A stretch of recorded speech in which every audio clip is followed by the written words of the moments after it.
ಹರಿ ಓಂ. ನಾನು ಮಮತಾ ಪ್ರಭು. ನನ್ನ ಮಮತೀಸ್ creative vibes ಚಾನಲ್ಗೆ ಸ್ವಾಗತ. ಇಂದಿನ ವಿಡಿಯೋದಲ್ಲಿ ನಮ್ಮ ಮನೆಯ ಸಾಂಪ್ರದಾಯಿಕ ಹಲಸಿನ ಕೊಟ್ಟಿಗೆ ಮಾಡುವ ವಿಧಾನವನ್ನು ನಿಮ್ಮೊಂದಿಗೆ ಹಂಚಿಕೊಳ್ತಾ ಇದ್ದೇನೆ. ಈ ಕೊಟ್ಟಿಗೆ ತುಂಬ ಮೃದುವಾಗಿರ್ತದೆ ಮತ್ತು ತುಂಬ ಪರಿಮಳದಿಂದ ಕೂಡಿರ್ತದೆ. ಇದನ್ನು ಸರಿಯಾದ ಅಳತೆಯಲ್ಲಿ ಮಾಡಬೇಕು ಅಷ್ಟೇ. ನೀವು ಈ ವಿಡಿಯೋವನ್ನು ಕೊನೆವರೆಗೂ ನೋಡಿ, ಇಷ್ಟವಾದರೆ ಲೈಕ್ ಮಾಡಿ, ನಿಮ್ಮ ಸ್ನೇಹಿತರು ಮತ್ತು ಕುಟುಂಬದವರಿಗೆ ಹಂಚಿಕೊಳ್ಳಿ ಹಾಗೂ ಚಾನಲನ್ನು ಸಬ್ಸ್ಕ್ರೈಬ್ ಮಾಡಲಿಕ್ಕೆ ಮರಿಬೇಡಿ. ಹಾಗಾದರೆ ಬನ್ನಿ, ನಮ್ಮ ಸಾಂಪ್ರದಾಯಿಕ ರುಚಿಯಾದ ಹಲಸಿನ ಎಲೆಯ ಕೊಟ್ಟಿಗೆ ಹೇಗೆ ಮಾಡೋದು ನೋಡೋಣ. ಇಲ್ಲಿ ನಾನು 4 ಲೋಟ ಅಕ್ಕಿಗೆ 2 ಲೋಟ ಉದ್ದಿನ ಬೇಳೆಯನ್ನು ನೆನೆಸಿಟ್ಟಿದ್ದೇನೆ. ಇದು ನೋಡಿ ಬಿದಿರಿನ ಚಿಗುರು. ಇಲ್ಲಿ ಬೆಳೆದ ಬಿದಿರನ್ನು ನಾವು ಈ ಥರ ಪೀಸಸ್ ಮಾಡಿಟ್ಕೊಳ್ತಿದ್ದೇವೆ. ಸಣ್ಣ ಸಣ್ಣದಾಗಿ ಕಟ್ ಮಾಡ್ಕೊಳ್ತಾ ಇದ್ದೇವೆ ನೋಡಿ. ಇಲ್ಲಿ ನಾವು ತಂದ ಹಲಸಿನ ಎಲೆಗಳನ್ನು, ದೊಡ್ಡ ದೊಡ್ಡ ಹಲಸಿನ ಎಲೆಗಳನ್ನು ಆರಿಸಿ ತಗೊಂಡಿದ್ದೇವೆ. ಅದನ್ನೆಲ್ಲ ಚೆನ್ನಾಗಿ ತೊಳೆದು ಒರೆಸಿ ಇಲ್ಲಿ ಇಟ್ಕೊಂಡಿದ್ದೇವೆ ನೋಡಿ, ಕ್ಲೀನ್ ಮಾಡಿ ಇಟ್ಕೊಂಡಿದ್ದೇವೆ. ಇವಾಗ ಒಂದೇ ರೀತಿಯ ಎಲೆಗಳನ್ನು ನಾವು 4 ಎಲೆಗಳನ್ನು ತಗೊಳ್ತಾ ಇದ್ದೇವೆ. ಇವಾಗ ನೋಡಿ, ಹೀಗೆ ಆರಿಸ್ಕೊಳ್ತಾ ಇದ್ದೇನೆ. ಆ ಬಿದಿರಿನ ಕಡ್ಡಿಗಳು ಇವಾಗ ಹೇಗೆ ಯೂಸ್ ಆಗ್ತಾಯಿದೆ ಅಂತ ನಾನು ತೋರಿಸ್ತೇನೆ.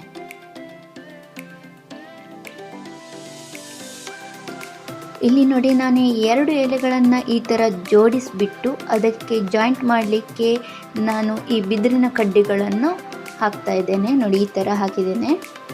ಹಾಗೆಯೇ 2 ಎಲೆಗಳನ್ನು ಮತ್ತೆ ಜೋಡಿಸಿಬಿಟ್ಟು ಹಾಗೆಯೇ ಬಿದಿರಿನ ಕಡ್ಡಿಯಿಂದ ಜಾಯಿಂಟ್ ಮಾಡ್ತೇನೆ.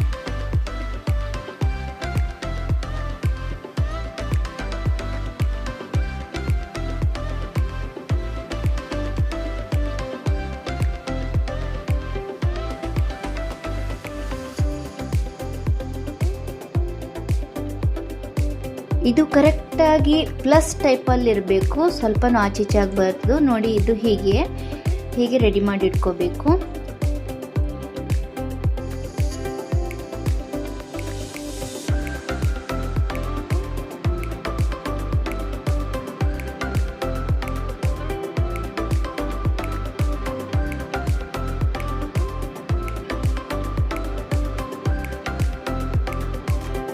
ಇಲ್ಲಿ ಇನ್ನೊಂದಿರೋದು ಟಾಸ್ಕು, ಇದನ್ನು ಫೋಲ್ಡ್ ಮಾಡೋದು ಹೇಗೆ ಅಂತ. ಒಂಚೂರು ಗ್ಯಾಪ್ ಬರಬಾರ್ದು ನೋಡಿ.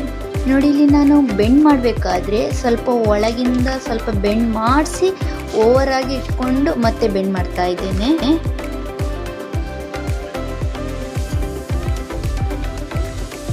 ಇಲ್ಲಿ ನಾನು ಒಳಗೆ ಬೆರಳಿಂದ ಬ್ಯಾಲೆನ್ಸ್ ಮಾಡಿಕೊಂಡು ಈ ಕಡ್ಡಿಯನ್ನು ಚುಚ್ಚುತ್ತಾ ಇದ್ದೇನೆ.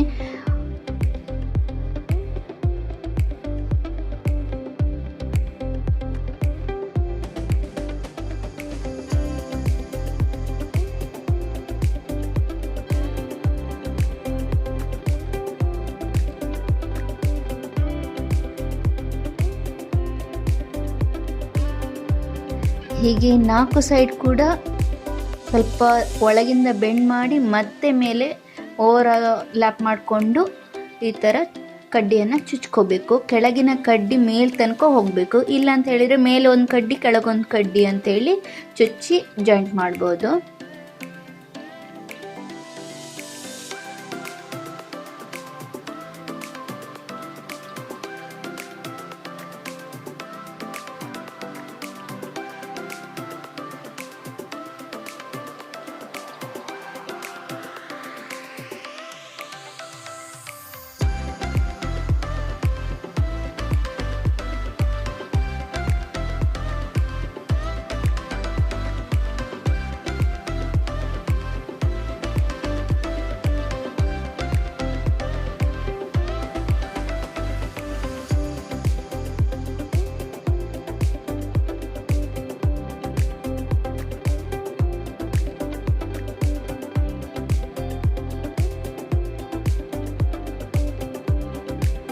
ನೋಡಿ, ಹೀಗೆ ಜಾಯಿಂಟ್ ಮಾಡಿ ಆದ ನಂತರ ಇದನ್ನು ಹೀಗೆ ನಿಲ್ಲಿಸಿದಾಗ ಅದು ನಿಂತ್ಕೋಬೇಕು, ಬೀಳಬಾರ್ದು ಅಡ್ಡ.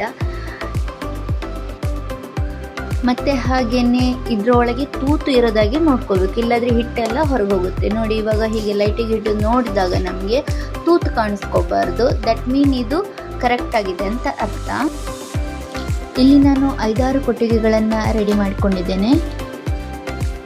ಇಲ್ಲಿ ನಾನು 4 ಗಂಟೆ ನೆನೆಸಿಟ್ಟ ಅಕ್ಕಿ ಹಾಗೂ ಉದ್ದಿನ ಬೇಳೆಯನ್ನು ರುಬ್ಕೊತಾ ಇದ್ದೇನೆ. ಉದ್ದಿನ ಬೇಳೆಯನ್ನು ತುಂಬ ಸಣ್ಣಗೆ ಚೆನ್ನಾಗಿ ರುಬ್ಕೊಂಡು ಅದರಲ್ಲೇ ನಾನು ಅಕ್ಕಿಯನ್ನು ಮಾತ್ರ ಸ್ವಲ್ಪ ಲೈಟಾಗಿ ಜರಿಯಾಗಿ ಇಟ್ಕೊಂಡಿದ್ದೇನೆ. ಹೀಗೆ ಓವರ್ ನೈಟ್ ಎಲ್ಲ ಬಿಟ್ಬಿಟ್ಟಿದ್ದೇನೆ. ಇಲ್ಲಿ ನಾನು ಬೆಳಗ್ಗೆ ಎದ್ದುಬಿಟ್ಟು ಈ ಕೊಟ್ಟಿಗೆಯ 3 ಎಲೆಯ ತೊಟ್ಟುಗಳನ್ನು ಕಟ್ ಮಾಡಿಬಿಟ್ಟು 1 ಎಲೆಯ ತೊಟ್ಟನ್ನು ಮಾತ್ರ ಹಾಗೆ ಬಿಟ್ಕೊಂಡಿದ್ದೇನೆ. ಅದು ಬ್ಯಾಲೆನ್ಸಿಗೆ ಹೇಗೆ ಬ್ಯಾಲೆನ್ಸ್ ಮಾಡ್ತೇನೆ ಅಂತ ಇಲ್ಲಿ ನೋಡಿ. ನಾನು ಹೀಗೆ ಬ್ಯಾಲೆನ್ಸ್ ಮಾಡಿ ಹಿಟ್ಟನ್ನು ಹಾಕ್ತೇನೆ. ಇವಾಗ ನಾನು ತೋರಿಸ್ತೇನೆ. ಈಗ ಇಲ್ಲಿ ಚೆನ್ನಾಗಿ ಉಬ್ಬಿದ ಹಿಟ್ಟನ್ನು ಹೀಗೆ ಉಪ್ಪು ಹಾಕಿ ಚೆನ್ನಾಗಿ ಕಲಿಸ್ಕೊತಾ ಇದ್ದೇನೆ. ಸರಿಯಾಗಿ ಕಲಿಸ್ಕೊಬೇಕು. ಚೆನ್ನಾಗಿ ಉಬ್ಬಿದ್ದೆ ನನ್ನ ಹಿಟ್ಟು. ಇವಾಗ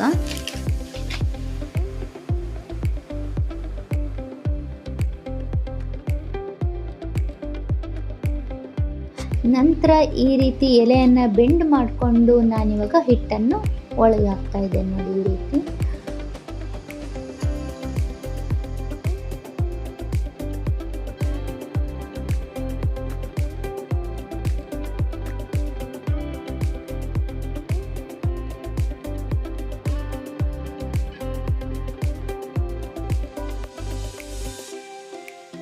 ಇಲ್ಲಿ ಈ ರೀತಿ ತುಂಬಿಸಿದ ಎಲ್ಲ ಕುಟ್ಟಿಗೆಗಳನ್ನು ನಾನು ಸ್ಟೀಮರಲ್ಲಿ, ಇಡ್ಲಿ ಪಾತ್ರೆ ಇರುತ್ತಲ್ಲ ಸ್ಟೀಮರ್, ಅದರಲ್ಲಿ ನಾನು ಇಡ್ತಾ ಇದ್ದೇನೆ.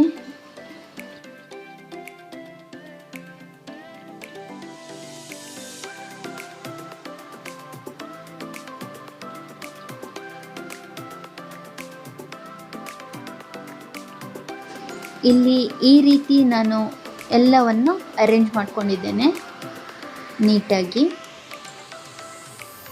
40 ಮಿನಿಟ್ಸ್ ನಂತರ ನಾನು ಇದನ್ನು ಇವಾಗ ಓಪನ್ ಮಾಡಿದ್ದೇನೆ. ತುಂಬ ಚೆನ್ನಾಗಿ ಬೆಂದಿದೆ. ಸ್ವಲ್ಪ ತಣಿದ ಮೇಲೆ ಈ ಥರ ಈ ಪ್ಲೇಟಲ್ಲಿ ಇದನ್ನು ತೆಕ್ಕೊಂಡಿದ್ದೇನೆ. ಇವಾಗ ಮೆಲ್ಲನೆ ಒಂದೊಂದಾಗಿ ಬಿಡಿಸೋಣ. ನೋಡಿ, ಚೆನ್ನಾಗಿ ಓಪನ್ ಆಗ್ತಾ ಇದೆ. ತುಂಬ ಸಾಫ್ಟ್ ಆಗಿದೆ. ಇಲ್ಲಿ ನೋಡಿ, ಇವಾಗ ನಮ್ಮ ಹಲಸಿನ ಎಲೆಯ ಕೊಟ್ಟಿಗೆ ರೆಡಿಯಾಗಿದೆ.